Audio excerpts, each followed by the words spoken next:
Hello, everyone. Welcome to the final week 8. This is a big week for us in turning in our portfolio and a couple remaining assignments. So let's jump right into the work for the week. This week, we're going to focus on voice and perception.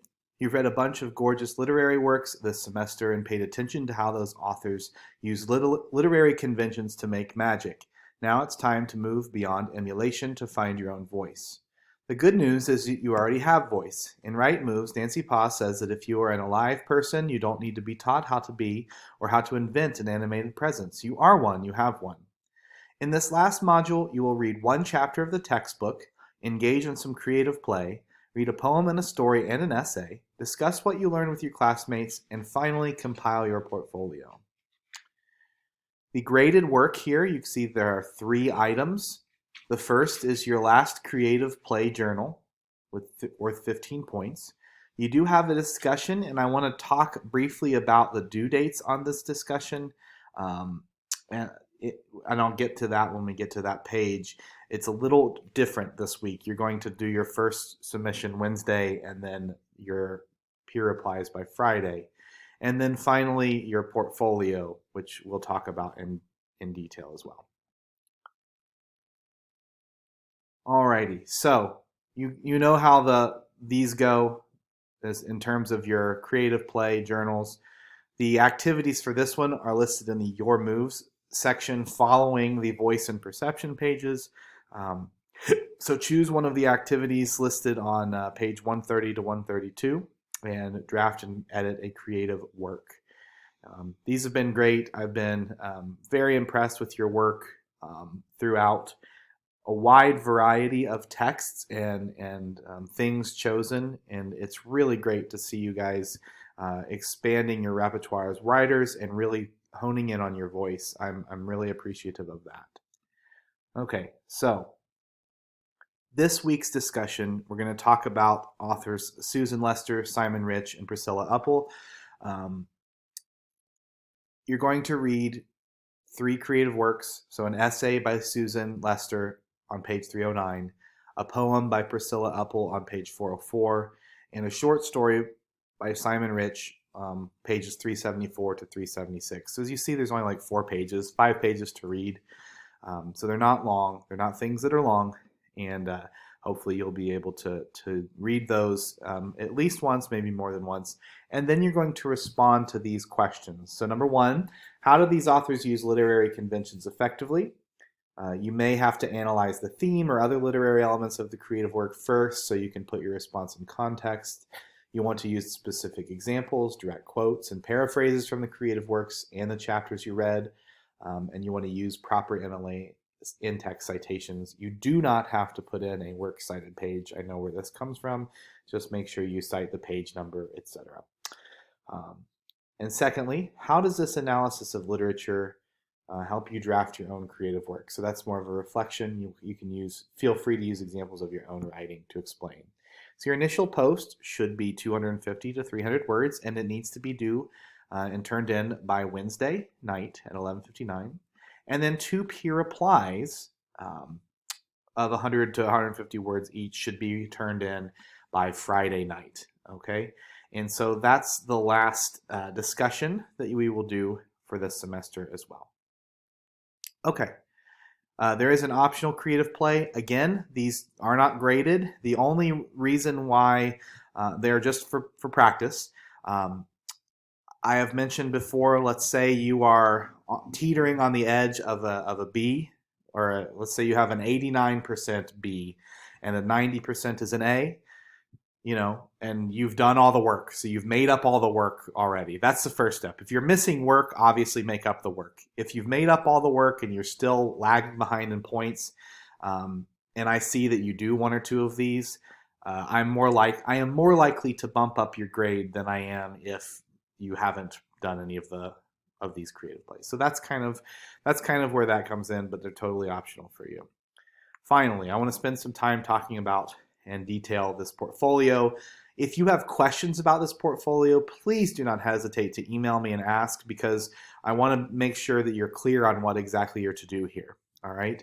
So the purpose of this Your portfolio is an opportunity to revise selections of your writing from this course and reflect on your process as a writer. It is an assessment of all that you have learned this semester. It is also an opportunity to showcase your writing in a publishable document. You want to observe the following guidelines when assembling your portfolio. All writing must be your strongest work from the semester, and that's up to you to decide. You want to include 1 to 2 of your workshopped pieces and 3 to 4 of your creative play exercises.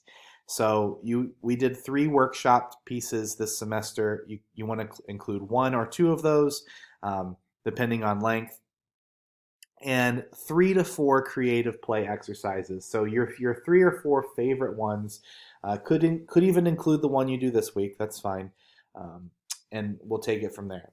All writing must be significantly revised from the original draft, inspired by the literary conventions you learned this semester.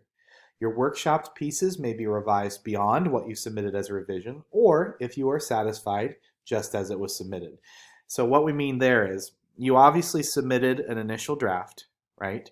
Then you went through the workshop process with your peers, and then you made a revised copy. You can turn in that revised copy right there, and that counts as significantly revised, meaning you wouldn't have to do any more work on it. Or further, you can add on or make more changes to that last piece and turn that in as well. It's up to you. But just know that when I say significantly revised, your workshop pieces have already been that, right? So you can turn those in. Your creative play exercises, however, have not been. So you might have to tweak or revise those a little bit, okay? And so that's reflected here. All 3 genres, this is important, poetry, fiction, and creative nonfiction must be demonstrated in your portfolio. You have written in all 3 of those genres at some point, but just be cognizant of those genres when you're choosing which pieces exactly you'll use, okay?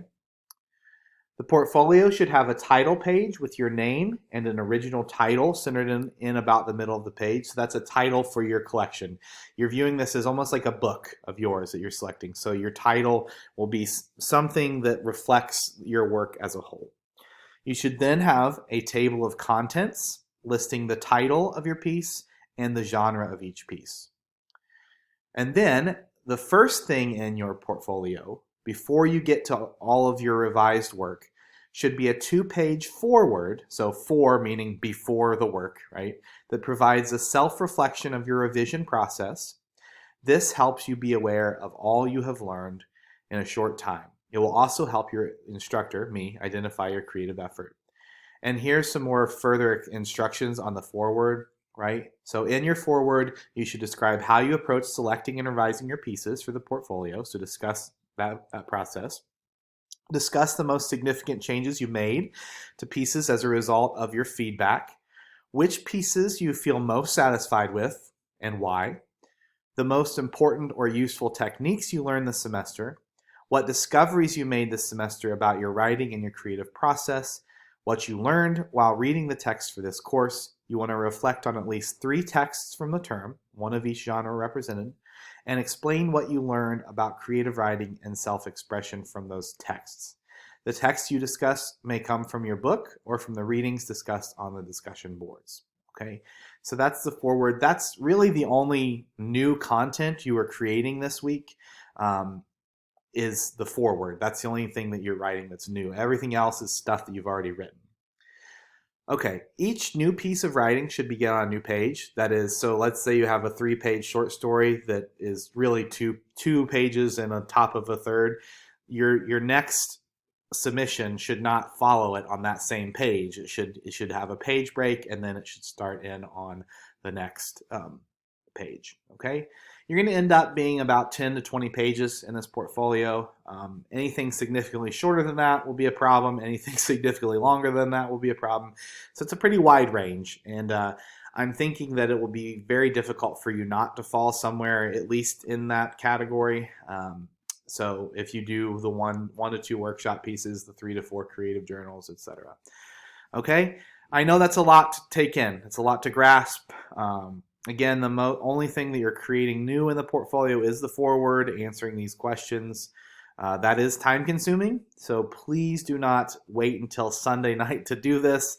Um, it'll take you some time, okay? So another thing about Sunday's due date, the reason why I pushed the discussion board up, I want you to have ample time to work on this and not focus on anything else. Um, Sunday night is also the deadline for any makeup work. I cannot accept anything after August 2nd. On that night, I will be turning in grades promptly that Monday morning. So please, please, please, please do not hesitate to get started this week if you have makeup work. I accept all late work. There is a late penalty that's mandated by the course. It's roughly 10% a week. So if you have stuff from week one, you know, that you haven't done, that's going to be a significant penalty, but some points are better than none. So everything is worth turning in. Obviously, if you do have a ton of work out, I would start with the stuff that will gain you the most points. So the bigger point things are what I would focus on. Okay, that's it. It's been a pleasure working with all of you this semester.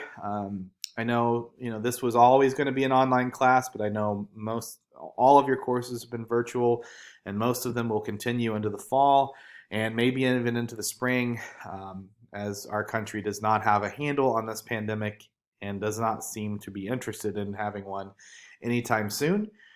So I really, really want you all to stay safe there, be smart, and hopefully at some point, if nothing else, maybe I will see some of you at a graduation in person at some point in the near future. So congratulations on completing this work this semester, and best of luck in the future. And I hope to see some of you in person at some time soon. That would be amazing. So best of luck. Take care.